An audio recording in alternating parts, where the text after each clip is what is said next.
प्रत्येक शहरात अशी काही लोक असतात जे फक्त ट्रेंड्स फॉलो नाही करत, तर ते ट्रेंड्स घडवतात. काही लोक शहरं घडवतात, काही सौंदर्य, काही तुमचं आरोग्य आणि काही तुमची आभूषणं. आणि अशाच लोकांना आज आपण भेटणार आहोत. हाय, दिस इज आरजे टिया आणि आम्ही घेऊन येत आहोत चेंज मेकर.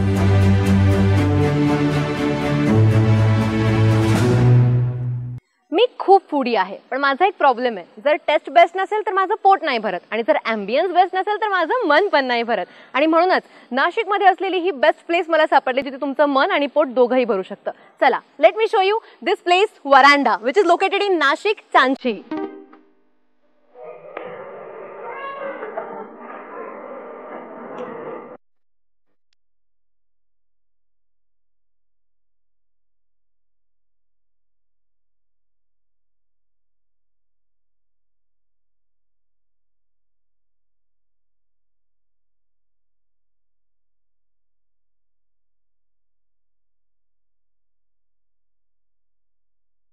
ही जागा जेवढी दिसायला सुंदर आहे आणि जेवढा पारंपरिक महाराष्ट्राचा फील तुम्हाला येतोय, आय एम व्हेरी शुअर की इकडचं फूडही तेवढंच ऑथेंटिक असेल आणि वाईब देणार असेल. पण त्यासाठी तुम्हाला माझ्यासोबत आधी या वरांडाचा पूर्ण एक फील घ्यावा लागेल.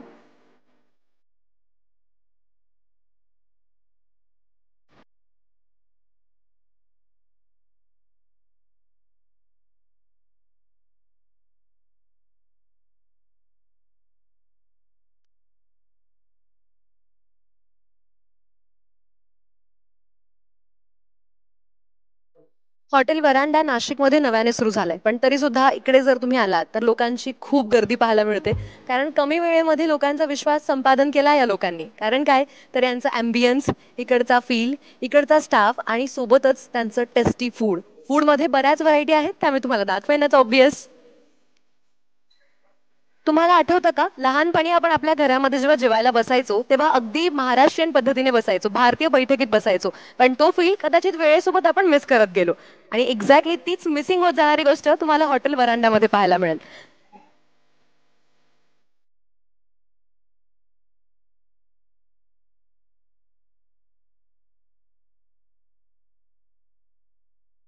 मी शास्त्रीय संगीताची फॅन आहे, पण मला वाजवता येत नाही. पण जर तुम्हाला वाजवता येत असेल तर तुम्हाला इथे तो छोटासा आनंदही मिळू शकतो.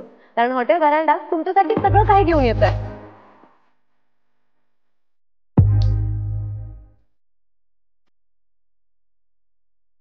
एकतर वड्यांचे इतके प्रकार असतात हे मला आज कळतं. यांच्याकडे आळू वडी आहे, कोथिंबीर वडी, आणि दिस इज मास वडी, ज्याला आपल्या काळ्या रश्श्यासोबत खातात. जर तुम्ही इकडे येणार असाल तर यू शुड ट्राय दिस. म्हणजे इकडे सगळ्याच गोष्टी ट्राय करण्यासारख्या आहेत, but this one is my favourite. Must. So this kothimbir vadi looks very nice, but let me try this first. मी कितीतरी दिवसांनंतर घराच्या टेस्ट सारखी असलेली कोथिंबीर वडी खाते. जर तुम्ही वड्यांचे फॅन आहात देन यू शुड विजिट वरांडा. आणि मी सगळं व्हेजिटेरियन सांगते, याचा अर्थ असा नाही की इकडे फक्त व्हेजिटेरियन आहे. This guys have lot of things in non veg also. ही आहे nalli nihari. This is ukad, obviously we all know. आणि ही एक नवीन डिश मला आज कळली, दॅट इज चिकन अल्फाम. इतक्या सगळ्या गोष्टी खाऊन माझं पोट भरलंय आणि मनही भरलंय, बिकॉज यांचा ambience very pretty, very nice आणि एकदम एस्थेटिक, जसं तुम्हाला तुमच्या इंस्टाग्राम फोटोसाठी पाहिजे. Then you should visit. मी निघते इकडून माझी ताक घेऊन, बिकॉज डायजेशन बहुत जरूरी है इतना टेस्टी फूड खाने के बाद.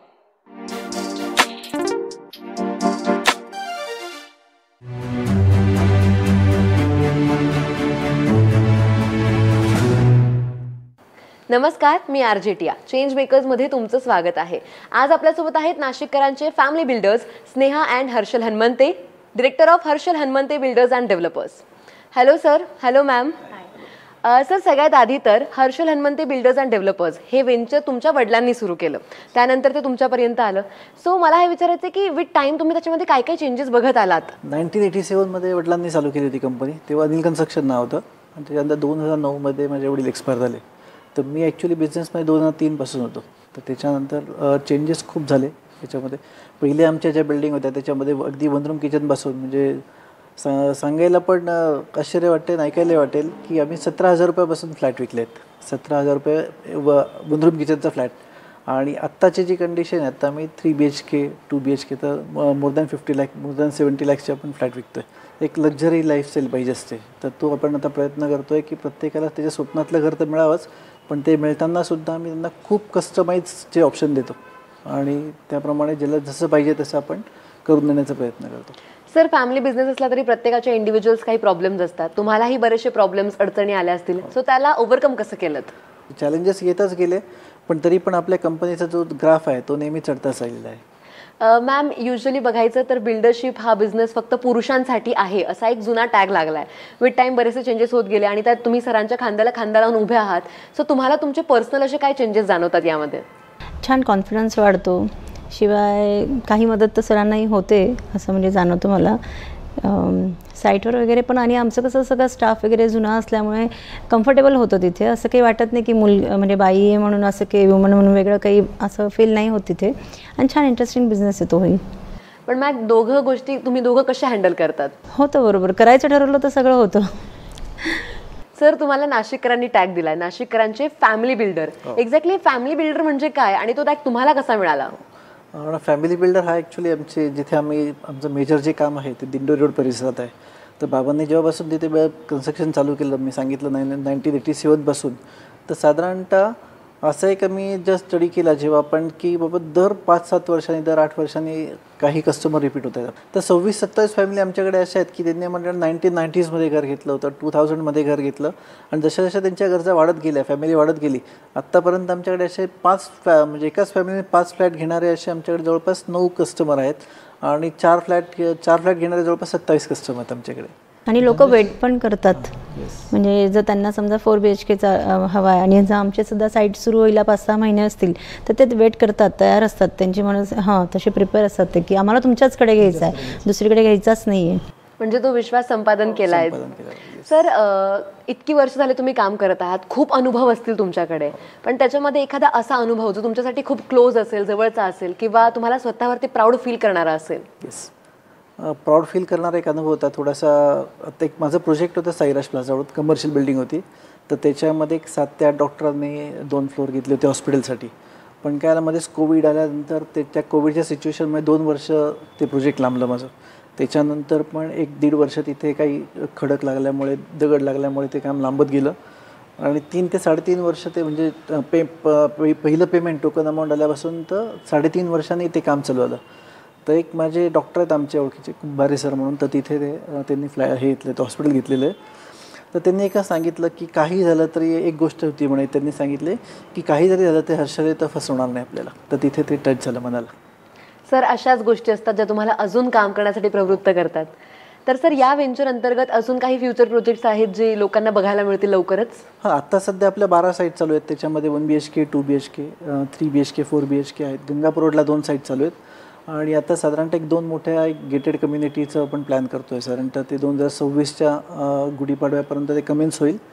दिंडोरी रोडला आहे कुलकर्णी फार्म म्हणून, तर ते साधारणतः 220 फ्लॅटपर्यंतची आपली स्कीम येते. तर ती आपली पहिली गेटेड कम्युनिटी स्कीम राहील आणि त्याच्यामध्ये आपण म्हणजे सगळंच गार्डन राहील, त्याच्यानंतर सगळ्या ॲम्युनिटीज राहील, स्विमिंग पूल वगैरे राहील. तर ती एक नाशिकमधली एक टॉपमोस्ट कम्युनिटी करायचं आमचं प्लॅन आहे. डेफिनेटली सर, कारण नाशिककर त्यांच्या फॅमिली बिल्डरकडून नवीन प्रोजेक्ट्स बघायला नक्कीच एक्सायटेड असतील. Thank you sir, thank you so much. Thank you ma'am. Yes, thanks.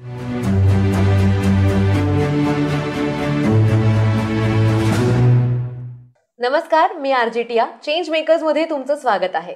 आज आपल्यासोबत आहेत Rakesh Deore sir, founder of Saitech labels and packaging. Hello sir. Hello ma'am. Sir, सगळ्यात आधी तर तुमच्याकडे एक छान जॉब होती. तुम्ही जसं सांगितलं त्या पद्धतीने तुम्ही जॉब सोडून या बिझनेसकडे आलेले आहात, साईटेकची सुरुवात केली. सो त्यावेळी एवढी मोठी रिस्क घ्यावीशी का वाटली? जॉब करत असताना बऱ्याच गोष्टीचं सॅटिस्फॅक्शन नव्हतं किंवा जे जॉब करणारं लोकेशन होतं ते पण मला योग्य वाटत नव्हतं. आणि आपल्या नाशिकला पण माझे जे प्रोडक्ट्स आहेत, मी ज्या इंडस्ट्रीमध्ये वर्किंग केली, एक्सपिरियन्स आहे, त्याच इंडस्ट्रीमध्ये मला इकडे भरपूर स्कोप वाटला. या इंडस्ट्रीमध्ये आपल्याला नाशिकला जाऊन बिझनेस रन करावा असा वाटला आणि मी नाशिकला शिफ्ट झालो आणि तेव्हाच मी नाशिकला एक सुरुवात केली आहे साईटेक लेबल्सची. सर, तुम्ही फर्स्ट जनरेशन आहात तुमच्या फॅमिलीमध्ये ज्यांनी बिझनेस सुरू केलेला आहे. सो सुरुवातीला बरेचसे प्रॉब्लेम्स आले असतील, तर त्या प्रॉब्लेम जर ओव्हरकम कसं केलं? Okay, right. अडचणी तर नक्कीच आल्या, फायनान्शियल अडचणी आल्या किंवा बाकीच्या पण एक पर्सनली पण काही अडचणी आल्या, तर ते करत असताना एक रिक्वायरमेंट इंडस्ट्रीची जी होती, मी जो जॉब सोडून नवीन बिझनेस स्टार्ट केला, तर ते सुरुवातीला हळूहळू एक सिंगल कस्टमरपासून मी सुरुवात केली आणि ते करत करत एक एक टप्प्याटप्प्याने पुढे जात राहिलो आणि आता एक बेस्ट पोझिशनला एक इंडस्ट्री मी घेऊन गेलेलो आहे माझी. सर, सायटेक थ्रू तुम्ही एका छोट्याशा वेंचरची सुरुवात केलेली आणि 2018 त्याची सुरुवात केल्यानंतर बरेचसे प्रॉब्लेम झाले, जसं की कोविड आला. सो बऱ्याचशा नवीन बिझनेसचा खूप फटका बसलाय, पण तुम्ही सुद्धा याच्यातून बाहेर आलेले आहात. सो भविष्यामध्ये तुम्ही या बिझनेसला कुठे गेलेलं पाहतात? राईट मॅडम, जरी पण कोविड होतं तर फार्मा हे सेक्टर त्यावेळेस फुल रन झालं, फुल पीक पॉईंट आला होता ॲक्च्युली फार्माला. तर आम्ही फार्मास्युटिकल प्रोडक्टसाठी पण काम करत असतो, त्यामुळे मग फार्मास्युटिकल इंडस्ट्री रन असल्यामुळे आमचा पण बिझनेस तसा योग्य पद्धतीने पुढे रन होत राहिला आणि कोविडमध्ये तसा फारसा प्रॉब्लेम आला नाही. सर, सायटेकच्या माध्यमातून तुम्ही कोणकोणती कामं करतात आणि कोणत्या कोणत्या ब्रँडसाठी तुम्ही कामं केलेली आहेत? ओके ओके ओके आम्ही ॲक्च्युली कस्टमाइज काम करतो. आम्ही लेबल्स मॅन्युफॅक्चरर्स आहोत, जे कुठल्याही प्रोडक्टसाठी, फूड असो, फार्मा असो, ॲग्रिकल्चर असो, बेवरेजेस इंडस्ट्री असो, एनी टाईप ऑफ इंडस्ट्रीसाठी जे त्यांच्या प्रोडक्टसाठी लागणारं जे लेबल्स आहे ते आम्ही इनहाऊस डिझाईन करतो कस्टमरच्या रिक्वायरमेंटनुसार. आणि ते डिझाईन्स झालेलं लेबल कस्टमरला अप्रूव्ड झाल्यानंतर गव्हर्नमेंट नॉर्म्सनुसार त्या डिझाईन्स असतात सगळ्या किंवा त्याचे कंटेंट्स असतात, ते सगळं परफेक्ट झाल्यानंतर आम्ही कस्टमरला ते लेबल्स प्रोव्हाइड करतो त्यांच्या प्रोडक्टच्या लुकसाठी, त्याला योग्य आयडेंटिटी मिळण्यासाठी, त्याचा प्रोडक्ट एनहान्स होण्यासाठी ते आम्ही काम करत असतो. सर, कुठल्याही बिझनेस पर्सनसाठी सगळ्यात महत्त्वाचं असतं फॅमिलीचा सपोर्ट, पण तुमच्या फॅमिलीमध्ये कोणीही बिझनेस पर्सन नव्हता किंवा काही सपोर्ट नव्हता, तरी सुद्धा तुम्ही हे सुरू केलं खूप मोठी रिस्क घेऊन. आजकालची जी पिढी आहे ती रिस्क घ्यायला खूप घाबरते, तर त्यांच्यासाठी तुम्ही तुमच्या विजडम मधून काय मेसेज द्याल? राईट मॅम, शेतकरी कुटुंबातला मुलगा आहे मी. स्वतः पण एक योग्य एफर्ट देऊन कस्टमरला जर परफेक्ट सपोर्ट दिला किंवा सर्व्हिस दिली आणि योग्य क्वालिटीचं प्रोडक्ट आपण जर करून देऊ शकलो तर ते नक्कीच आपला ग्रोथ होईल किंवा बिझनेस रन होईल असं वाटलं. एक तो पॉझिटिव्ह थिंकिंग तेवढी होती फक्त, बाकी भीती तर नक्कीच होती. बिझनेस पुढे किती मोठा होईल त्याची भीती नक्कीच होती, पण मग त्या अडचणींना एक तोंड देत पुढे पुढे जात राहिलो आणि ते सगळे कस्टमर्स पण एक एक मिळत गेले. ते पण एक गॉड गिफ्टच्या रूपात मी मानेल, त्यांच्यामुळेच मी इथपर्यंत पोहोचलेलो आहे. डेफिनेटली सर, येणाऱ्या जनरेशनला काय मेसेज द्याल?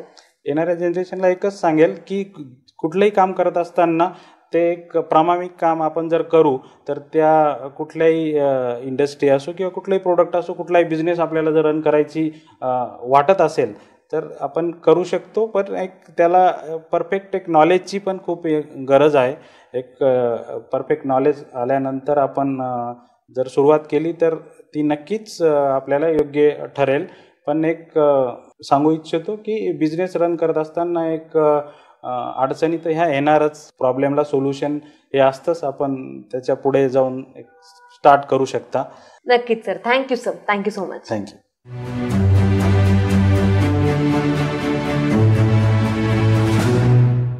नमस्कार, माय एफएमची मी आहे आरजी वैष्णवी. चेंज मेकर्समध्ये अशीच एक इन्स्पायरिंग आणि डायनॅमिक व्यक्ती आपल्यासोबत आहे, that is Rangoli Kute Himnani. So Rangoli, I want to first welcome you and congratulate you on Two Sisters Kitchen and Cafe. She is the director of Two Sisters Kitchen and Cafe. जी concept आहे आपली ह्या कॅफेची, it is very different, it is very wonderful. What was your thought behind this cafe? So originally it was when my sister decided to come and that's why the Two Sisters name. And we decided ki Nashik madhe there's no place or a cafe today that's serving food that you can eat every day.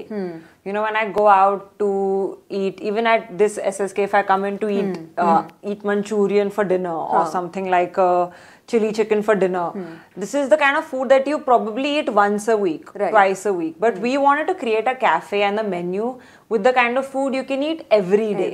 And that's healthy, that's guilt free. So we have a lot of options like a smoothie, or we have fresh fruit juices, cold pressed juices that are not available, so you can eat it after a heavy workout. So the idea primarily came from a place where apan roz tithe khau shakto and you have no guilt whatsoever. It's not only about Two Sisters Kitchen and Cafe. You look after SSK World Club also and SSK Solitaire also.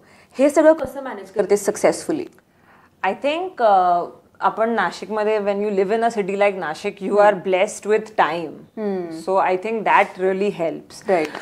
And it's something that, you know, I've grown to enjoy. I mean, I was in a boarding school in Bombay. So when I moved here, my team, my SSK family became my family. And, you know, त्यांच्यासोबत time spent karun, you don't even realize you're spending so much time at work. Correct. Now, today, so many people recognize that we have created a brand name and, you know, they come to us, and then that obviously gives a rewarding feeling. It does take a toll on you when it is a busy season, but it's always rewarding. This industry is like that. काय असे challenges आहेत जे as a woman entrepreneur तू face केलेत आणि how did you overcome them? Failure gives you an opportunity. So I've tried, apart from this, I've tried many things on the side that have worked, that have not worked out. बरोबर. But that's the only, you know, that's the kind of suggestion, or like that's what I feel like as a woman. It is always a challenge. Primarily for me, when I started, I was very young. I was 22, 23 or something. And tevha to be taken seriously, A, because I am my father's daughter. Yeah. B, because I am a girl, not even like fully like a lady or a woman. So I was super small, and I had like 100 people reporting to me. To have them take me seriously. Yeah. But I think I figured I have my dad's blood, no, so You got the hang of it I got eventually. the natural authority coming in, and I think it was support. Absolutely. Yeah. तू म्हटलीस की तुम्ही असा menu plan केलेला आहे जो रोज आपण खाऊ शकतो.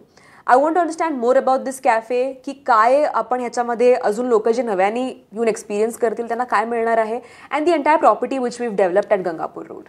I know, like, there is a lot of competition of chaat in the world, Right. in India especially, but I can vouch for the chaat we serve there.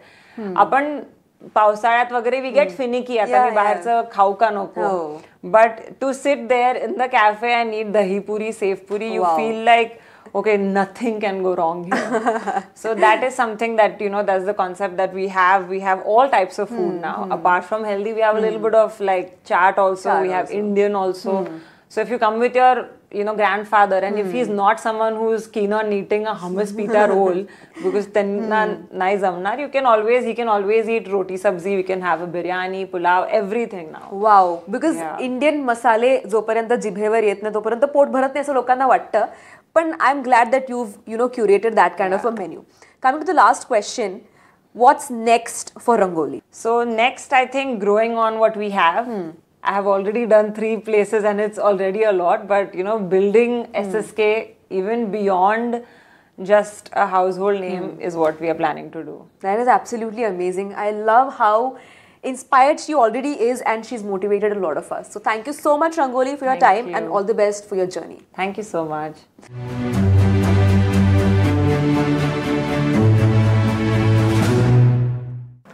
नाशिककर, नाशिकमध्ये बालाजी बिल्डकॉन तर तुम्ही बघत असालच, पण याच्या मागचे कलाकार कोण आज आपल्यासोबत आहेत. नमस्कार, मी आरजे टिया आणि चेंज मेकर्समध्ये आज आपल्यासोबत आहेत Kailash Bhutada sir, partner of Balaji Buildcon.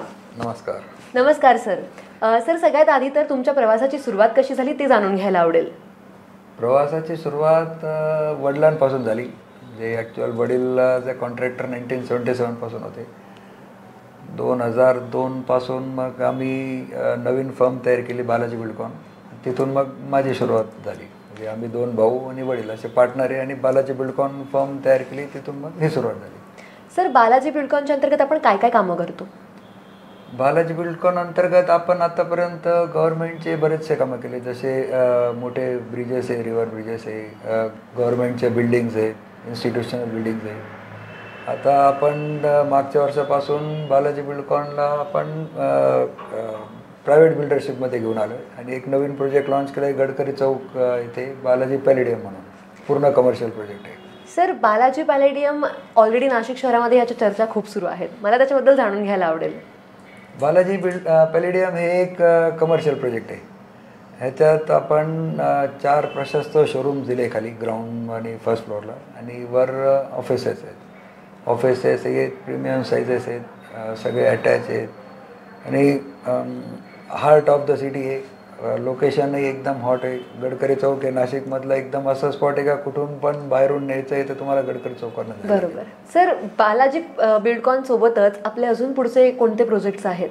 आता सध्या बालाजी बिल्डकॉन बालाजी पॅलेडियम हे प्रायव्हेट प्रोजेक्ट घेऊन आलेले आहे आणि गव्हर्नमेंटचे प्रोजेक्ट्स जे अंडरगोईंग कोड बिल्डिंग्स वगैरे आहेत त्या अजून काही टेंडरिंगमध्ये आहेत. आता हा एक प्रोजेक्ट पूर्णत्वास आला तर मग नवीन बिल्डरशिपचं नवीन दुसरं प्रोजेक्ट चालू करता येईल. सर, नाशिक शहरामध्ये ऑलरेडी चर्चेत असलेल्या बालाजी पॅलेडियम या प्रोजेक्टबद्दल जाणून घ्यायला मला खूप आवडेल. बालाजी पॅलेडियम हे एक लँडमार्क होणार आहे. हे गडकरी चौक टाटा मोटर्सच्या समोर. त्याचं लोकेशन पण एकदम असं आहे का तुम्ही मुंबई, पुणे, मालेगाव, धुळा कुठून पण आले तरी तुम्हाला गडकरी चौकवरनंच जाणं आहे. कनेक्टिव्हिटीसाठी चांगलं आहे. परत आपण आपल्या प्रोजेक्टमध्ये स्पेसेस पण खूप चांगलं ठेवलं आहे. म्हणजे ऑफिस स्पेस पण हा एकदम प्रीमियम स्टाईलमध्ये ठेवलं आहे. शोरूम आहेत 4 खाली, वर ऑफिसेस आहे, एका फ्लोअरवर 7 ऑफिस आहे. आपण पॅसेज विड्थ पण चांगली दिली आहे. परत आपण हा रस्ताच्या दृष्टिकोनाने पार्किंगची स्पेशल फॅसिलिटी दिली. आपण पझल टॉवर पार्किंग देतो आहे. 48 कार्सचं नाशिकमध्ये सगळ्यात पहिलं टॉवर पार्क आहे जो बिल्डिंगच्या मध्ये आहे आणि हा एक पायलट प्रोजेक्ट म्हणून आपण रन करतो आहे, जेणेकरून पुढच्या प्रोजेक्टसाठी एक आम्हाला हा लँडमार्क म्हणून कामाला येईल आणि ग्राहकांना आपण चांगल्यातल्या चांगली सुविधा फॅसिलिटी देण्याचा आपण प्रयत्न करत आहोत. सर, इतकी वर्ष झाले तुम्ही या बिझनेसमध्ये आहात. याआधी पण तुम्ही गव्हर्नमेंटसाठी खूप कामं केलेली आहेत. आत्ताची जी जनरेशन आहे ज्यांना या फील्डमध्ये करिअर करायचं आहे त्यांना तुम्ही तुमच्या विजडममधून काय मेसेज द्याल? मी एवढंच बोलू इच्छितो का आत्ता जी नवीन पिढी आहे त्यांनी कॉलेजचं जो शिक्षण आहे त्याच्या व्यतिरिक्त प्रॅक्टिकलवर जास्त लक्ष केंद्रित करायला पाहिजे. कारण कसं होतं, कॉलेजमध्ये जो शिकवलं आहे तो प्रॅक्टिकल फील्डमध्ये येत नाही. त्यासाठी त्यांना थोडी मेहनत पण करायला पाहिजे आणि म्हणजे माइंडसेट जो आहे हा थोडासा चेंज करायला पाहिजे. Definitely sir. Thank you sir. Thank you so much. Thank you very much.